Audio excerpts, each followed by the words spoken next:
pasando algo. Había un conflicto porque estaban desatendiendo a las viudas, pero no podían dejar de hacer una cosa sin dejar de hacer la otra. Entonces los apóstoles comenzaron a buscar hombres sabios, hombres con sabiduría, llenos del Espíritu, para que entonces se encargaran de las viudas y los hombres de Dios se encargaran de predicar la palabra de Dios y alcanzar a los perdidos. Amén.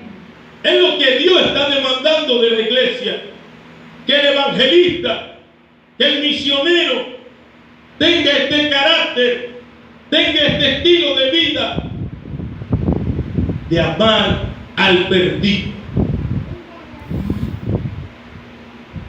En su punto número 2, el interés de Dios es que la iglesia crezca numéricamente, como se lo estoy diciendo, como también espiritualmente. El deseo de Dios es que su iglesia vaya en avance.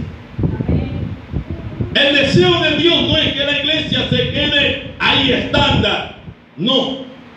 El deseo de Dios para con su iglesia es que estos pilares se dejen usar y muestren el carácter de amar al perdido, de amar al descarriado, para que entonces su iglesia vaya en aumento. Es el deseo de Dios. El deseo de Dios no es que la iglesia se quede con 3 miembros, con 2 miembros, que puede pasar.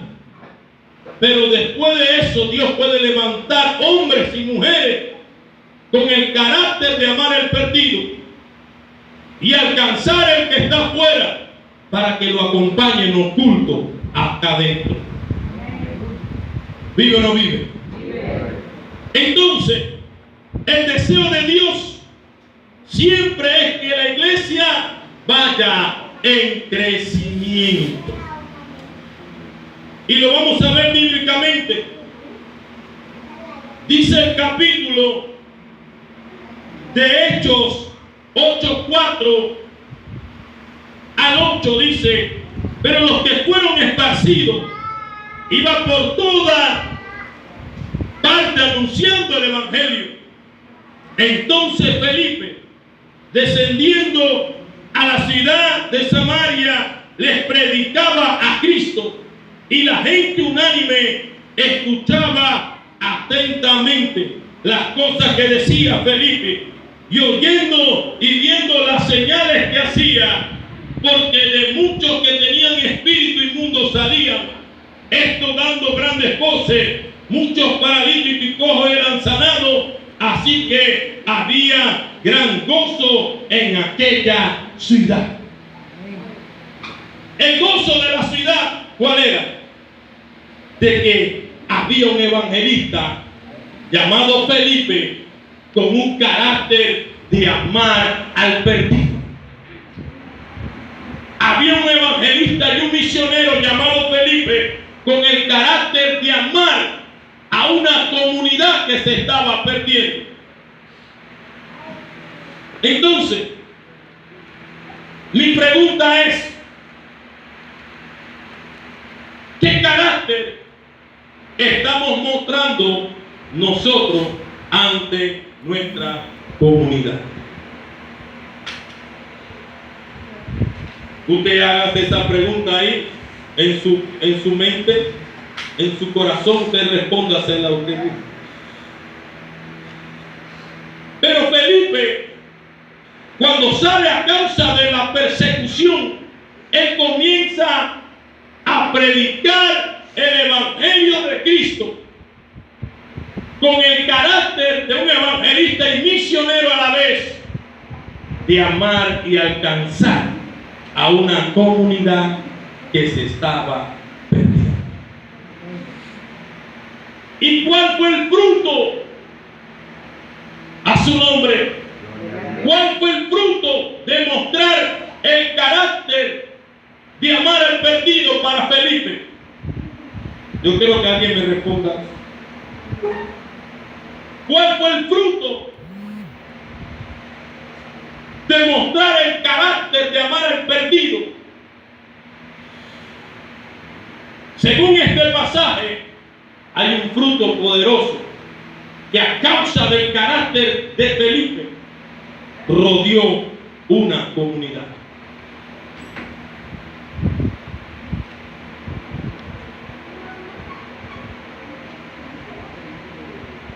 Aló, hubo un fruto, según la Escritura.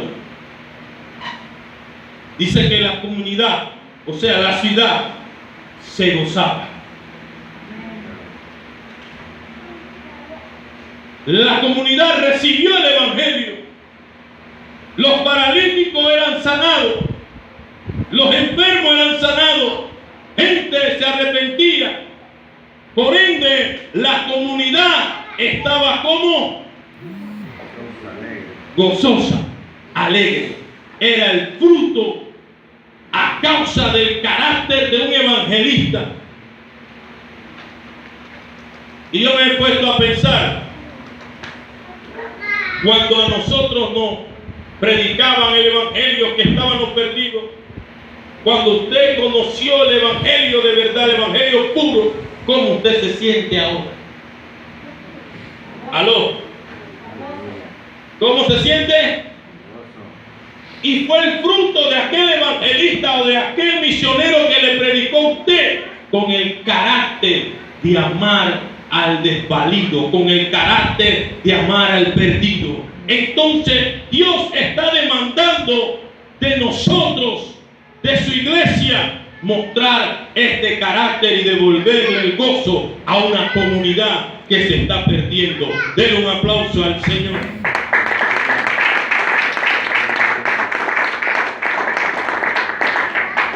Dios, en su infinito amor, siempre quiere que la iglesia crezca.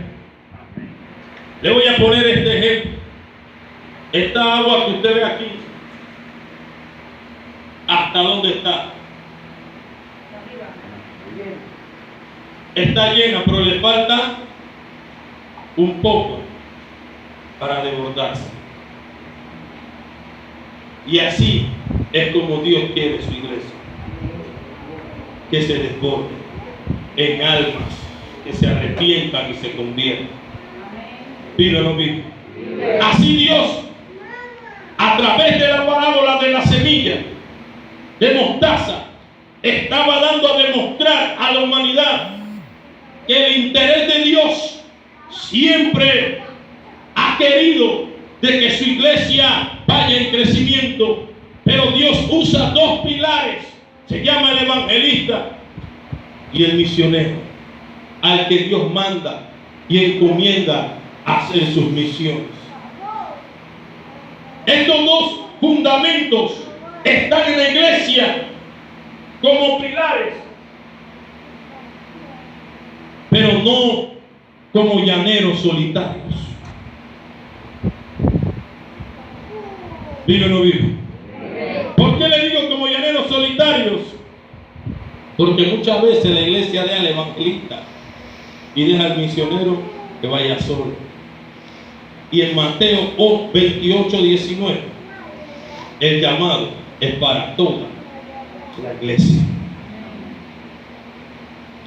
Entonces la iglesia tiene que involucrarse y ayudar al evangelista y al misionero. Vemos otro versículo. El interés de Dios, estamos en este subpunto. El interés de Dios siempre ha querido ser de que su iglesia crezca espiritualmente como numéricamente. Y vamos a ver otro pasaje en el capítulo 11.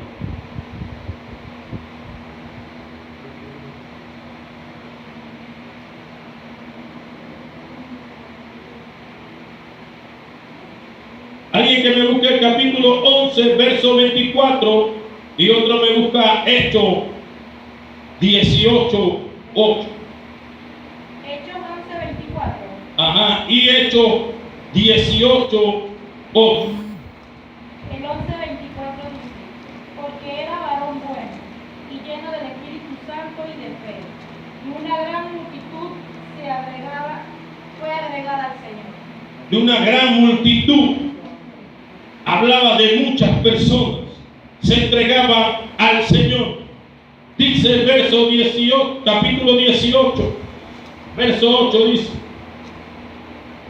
y Cristo, el principal de la sinagoga, creyó en el Señor con toda su casa, y muchos de los corintios oyeron y creían, y eran ¿qué? Bautizados. Dios siempre ha querido que la iglesia vaya creciendo. Que usted no se quede ahí tampoco, que usted también vaya creciendo. Pero el interés de Dios y el carácter de estos dos pilares debe de ser el amar al perdido. Vamos al siguiente punto. Los dos fundamentos para el crecimiento de la iglesia deben de estar bajo este principio. Los dos fundamentos, los dos pilares, o el evangelista o el misionero, deben de estar bajo este principio. ¿Cuál es el principio? ¿O cuál es la base para que el evangelista o el misionero tenga una predicación eficaz? Se llama la oración. Aló, voy a repetírselo. Los dos pilares, o sea, el evangelista, el misionero, para tener unas predicaciones eficaces y efectivas, para llevar una iglesia en crecimiento, deben de estar bajo el principio de la oración. Si estos dos pilares no están bajo el principio de la oración, entonces la iglesia siempre va a estar estándar, con los mismos miembros, con los mismos números.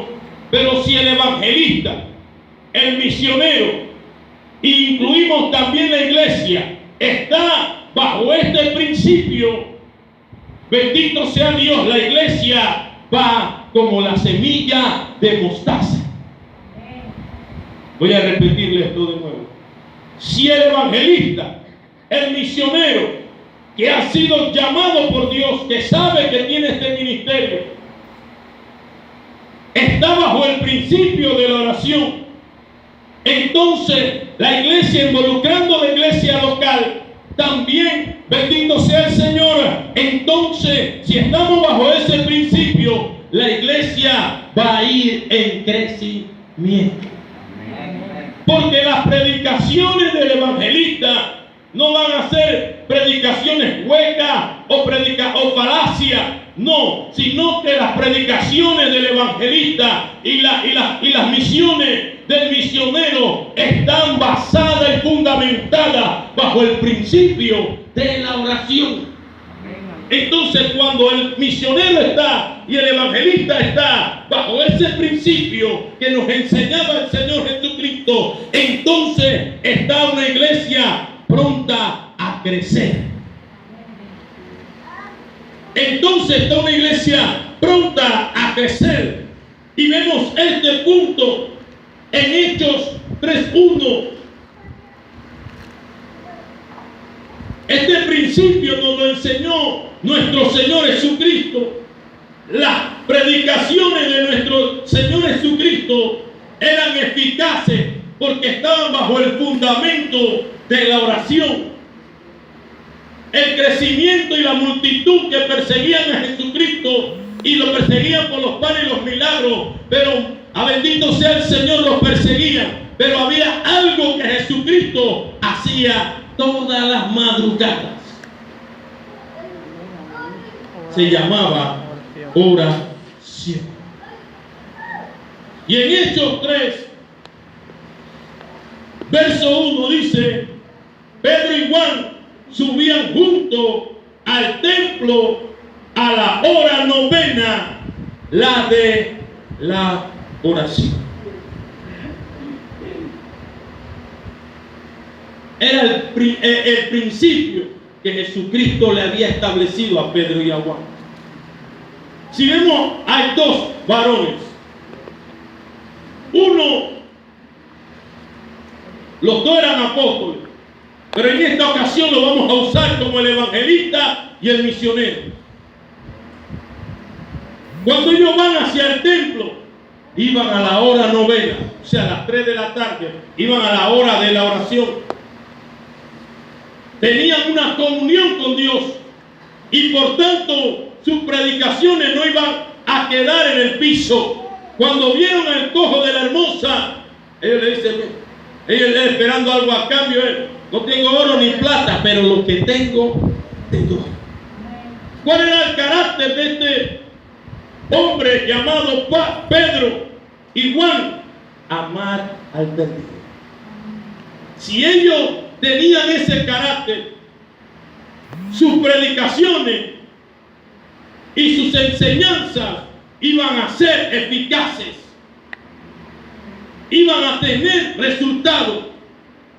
Si este es el carácter de la iglesia en el siglo XXI, de amar al perdido, de alcanzar al que está en la calle, entonces era una iglesia que está como candidata a crecer numéricamente y espiritualmente.